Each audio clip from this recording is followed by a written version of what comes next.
Hi dear students. Let's see this question that came in KVPY 2018 part 1 physics paper. A fairly simple question based on toppling.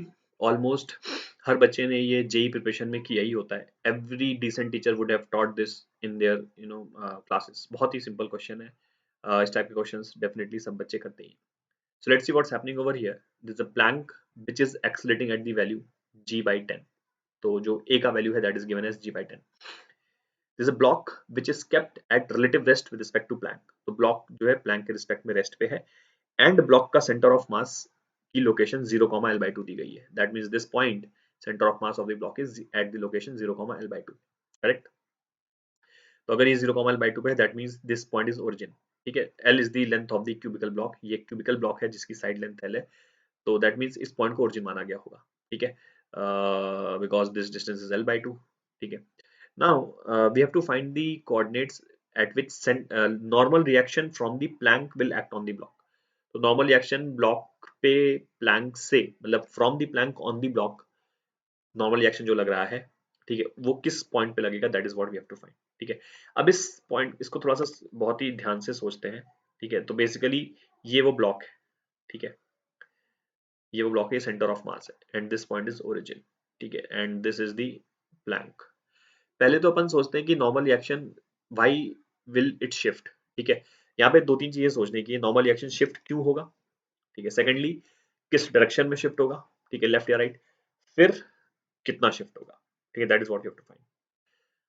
अब first you tell me कि जो block का acceleration है that is also g by 10. ठीक है, तो first we will investigate why should normal reaction shift. ठीक है, नाउ ब्लॉक का acceleration is also g by 10. If you look at the block in isolation, अगर मैं ब्लॉक को आइसोलेशन में देखूं, so this g by 10 can only be because of the friction between this plank and the block. ठीक है, ये plank है. ठीक है, that means friction is acting on the block in the forward direction.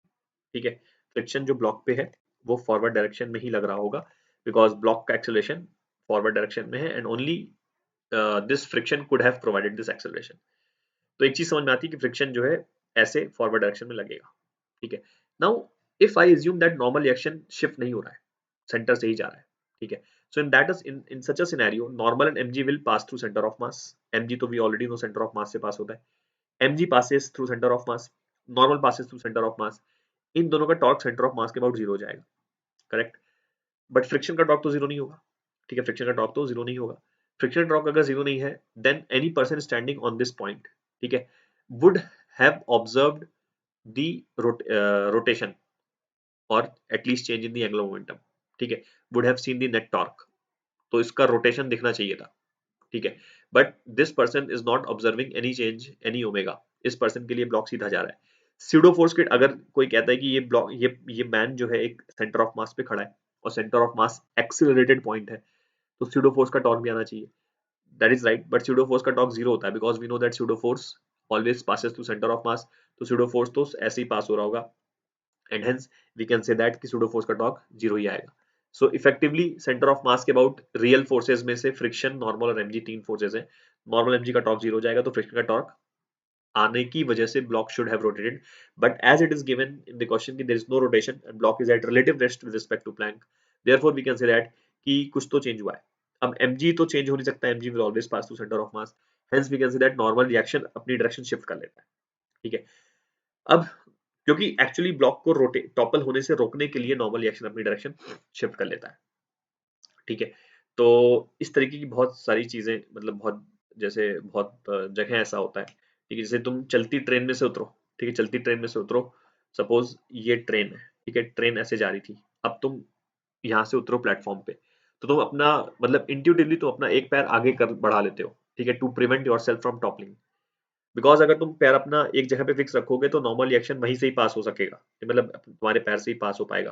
ठीक है, फुट से, तो उससे टॉपल हो जाए. मतलब इनिशियल जो एंगुलर मोमेंटम है ट्रेन से जब तुम उतर रहे हो तो तुम्हारा ट्रेन के मूवमेंट की वजह से तुम्हारा एक एंगुलर मोमेंटम रहता है. ठीक है, तो उस एंगुलर मोमेंटम की वजह से you have a tendency to topple. But जैसे तुम अपना पैर आगे बढ़ा के दूसरी मतलब जैसे तुम अपना पैर यहाँ से करके तुमने यहाँ पे रख लिया, तो अब क्या होता है, ये नॉर्मल रिएक्शन, जैसे तुम ट्रेन ऐसे जा रही थी तो बंदे की टॉपलिंग टेंडेंसी ऐसी थी. ठीक है, man would have tried to topple in this direction, man would have toppled in this direction. तो नॉर्मल रिएक्शन आगे, जब हमने पैर आगे किया तो नॉर्मल रिएक्शन आगे से पास होने लग जाता है और एक एंटी क्लॉकवाइज टॉर्क प्रोड्यूस कर देता है। ठीक है, सिमिलरली अगर मैं बोलता नॉर्मल रिएक्शन यहाँ से जा रहा है तो तुम देख सकते हो कि इस फ्रिक्शन की वजह से इसका टॉर्क ऐसा आ रहा है, ठीक है, एंटी क्लॉकवाइज। तो इस सिनेरियो में नॉर्मल रिएक्शन क्या करता है, पीछे की तरफ शिफ्ट हो जाएगा, it will shift towards the left, so that normal reaction एक एंटी क्लॉकवाइज टॉर्क प्रोड्यूस करना शुरू कर दे। ठीक है, सॉरी, क्लॉकवाइज टॉर्क प्रोड्यूस करना शुरू कर दे to balance out the torque of friction, to balance out the torque of friction. Hence, we can say that normal reaction will shift towards the left to balance the torque of friction. ठीक है, it wants to prevent the toppling. अब let us say this distance is x. Let us say this distance is x by which the normal reaction has shifted. So since the net torque of friction and the net torque of normal reaction should be equal in magnitudes, okay, we already know that they are opposite in direction. So we can just write normal reaction into x. So this is nx, n into x. That should be equals to torque of friction, which is friction into L by 2.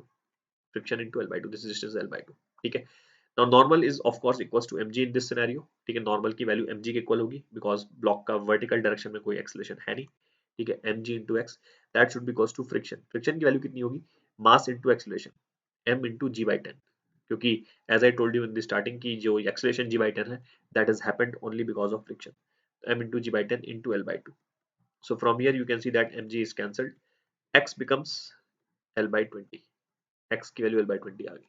तो अगर x की value L by 20 आ गई, so can we say that कि normal reaction कहाँ से पास होगा, minus L by 20 से, because left की तरफ शिफ्ट हुआ है. तो if you go back to the options, minus L by 20 comma 0, ठीक है, यहाँ से कहीं से पास हो रहा होगा नॉर्मल रिएक्शन ये. So this point is minus L by 20 comma 0. I hope you would have understood this. But ये सिंपल ही क्वेश्चन था, not very difficult. That's it. Thank you.